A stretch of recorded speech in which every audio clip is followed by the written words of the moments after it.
What's up, guys? It's Dakota bringing you another Magic the Gathering video, and today we're going over one of the gods that was recently spoiled in the new set Amonkhet that's set to come out about the end of April. We get Oketra the True. She is a 4 mana, 1 white, and 3 of any other color for a legendary creature god with double strike and indestructible. And her claws before becoming a creature, because we know these gods have their own kind of setback. This one, it cannot attack or block unless you control at least 3 other creatures. And she has 1 white and 3 other to create a 1/1 white warrior creature token with vigilance. Now, how good is this card? How card is this good? Well, you see, it's a 3/6 double strike indestructible creature. Now, it doesn't sound like super impressive, because you have just probably other things that you want to spend 4 mana on. Maybe not in standard, but definitely in modern. If you're spending 4 mana, it's gotta really pull its own weight. And I don't think this card will see play in modern, but in standard, it just seems really good. Maybe it can create its own archetype. I know green-white tokens, green-white creatures, or humans, some kind of variant of that. Will definitely love having this card. It's just a nightmare on offense, and it is defense as well. Double strike being very, very, very huge in the fact that it's virtually a 6/6. Assuming it connects, it's a 6/6. But also being able just to clear out whatever creature is in its way, probably even before that normal damage actually resolves. First strike damage, it'll probably die. There's just no kind of beating this card in combat. It's definitely really good offense and defense. Unlike the other gods, though, it's good at crewing vehicles, and the only reason why I'm saying this is because we just got out of Aether Revolt, and Kaladesh, and vehicles are still going to be a thing in the standard format. I believe so, probably up until they rotate. Heart of Kirin, very powerful card, gets crewed by Oketra. You had cards like Cultivator's Caravan that see play in some other decks. That's definitely going to be a card that's played, or that probably doesn't necessarily get played alongside this, but we'll see play, and fair enough that this card can actually crew it. So enough power to basically turn all your vehicles into relevant creatures, while also being a nightmare for your opponent. Now, does this card in a vacuum, like, how good is this? Well, if just by looking at stats, if it was just any other creature, just a 3/6 double striker for 4, just forget the indestructible, that's amazing. That is awesome. 4 mana for a 3/6 double striking creature. Again, just ignoring the clause for a minute. Throw in that it's indestructible. Throw in that at 4 mana. Feasibly, this card could be a creature most of the game. Against control decks, it'll probably be kind of tough because of people playing Fumigates and cards like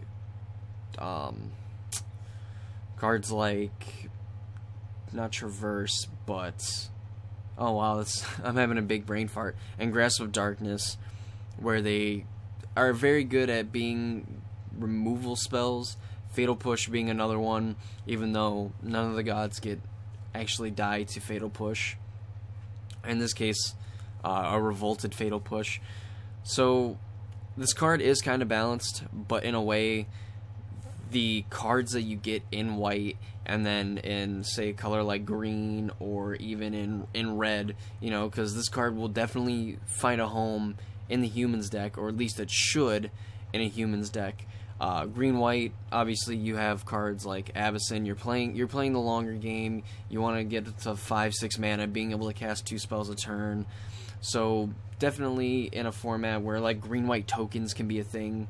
Turn 1, play a guy. Turn 2, you have Servo Exhibition, gets you up to 3, and then you just kind of start snowballing into the fact that on turn 4 you're playing a 3/6 double striking indestructible wall that even if you don't have any more action the rest of the game, since you had enough mana to cast it, you're going to be able to activate the ability to make creatures, and being able to basically help stave off any other attackers. Definitely, for sure, kind of interesting to think about it this way, and I just kind of now came up with it. You could, if you only had 2 other creatures and you activated the ability before you go to blocks or whenever, you could block with all your creatures, and this will actually get in 3 damage. It will get in the full 6 before any of your tokens die, which is awesome. So you don't have to worry about them killing your guy and then it not becoming a creature, or it dying in combat and all of a sudden you don't get any damage in. You will get at least 3 damage from this card, assuming one of your creatures, or all 3 of your creatures, are still alive by the time before first strike damage resolves. Now, do I think this card will be great in Standard? Yes. Do I think all the gods are going to be great in Standard? No. Honestly, I think the Blue God is pretty bad. I mean, there's some kind of redeeming qualities to it, and I guess it can be a finisher, considering you're spending 4 mana to draw a card. Basically, 4 mana to put 2 cards in your hand at most, even though it's at the expense of a card off the top of your library and a land, but can still be pretty good, can still be a finisher, definitely with flying. There's not many things in the format that stop it, other than Heart of Kieran, but Heart of Kieran dies to it. So, really, this card just in itself is very powerful. The red one will hopefully see fringe play in some other decks. I want it to be a Standard All-Star because I love the red god. I really hope that it finds a home. I hope that all these gods kind of find a home in their own place, because I don't want these cards to be bad. I mean, they're going to be mythics in this new plane that Nicol Bolas is on. I want it to be good. Now, so far, what's been spoiled, I think this one's the best. That's my personal opinion. If you guys have any other opinions about it, or anything to kind of go with what's been spoiled so far in the set, I would love to hear about it in the comments of the video. And I think that's where I'm going to end it off here. I want to know what you guys think of Oketra the True, if she's going to be a Standard All-Star, if she's going to be a bust, if she's overrated, if she's underrated, maybe she's the best card in Standard, who knows. I want to hear it. And yeah, make sure to leave a like if you enjoyed, comment your ideas on what you think of Amonkhet cards, or just how your day's going, whatever. I want to hear about it. And make sure to share the video so you can get your other friends and stuff in the discussion. And I will talk to you guys in the next video.